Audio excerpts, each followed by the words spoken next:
និងសួស្តីបងប្អូននិងពុកមីលោកតាលោកយាយទាំងអស់គ្នានេះគឺជាសកម្មភាពនៃការហាត់សមលើកចុងក្រោយនៃល្បែងប្រជាប្រិយខ្មែរនិងការទាញប្រមិត្តភាពរបស់យុវជនស្ម័គ្រចិត្តសម្រាប់ព្រឹត្តិការណ៍នគរសង្ក្រាន្តខាងមុខនេះដែលធ្វើឡើងនៅខាងមុខព្រះបរមរាជវាំងការហាត់សមនេះមិនត្រឹមតែជាការរៀនលេងល្បែងបុរាណប៉ុណ្ណោះទេប៉ុន្តែជាផ្នែកមួយនៅក្នុងការអភិរក្សវប្បធម៌និងប្រពៃណីដ៏មានតម្លៃរបស់ជាតិខ្មែរ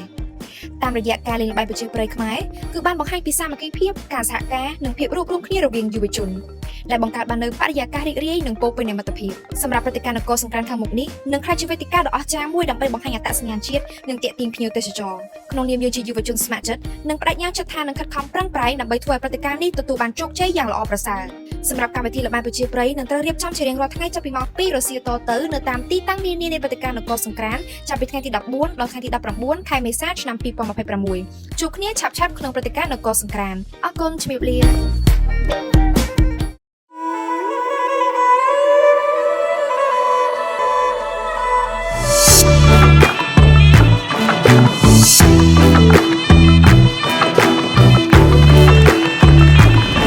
ជួបជុំគ្នាក្នុងព្រឹត្តិការណ៍នគរសង្ក្រាន្តនៅរាជធានីភ្នំពេញពីថ្ងៃទី 14 ដល់ 19 ខែមេសាឆ្នាំ 2026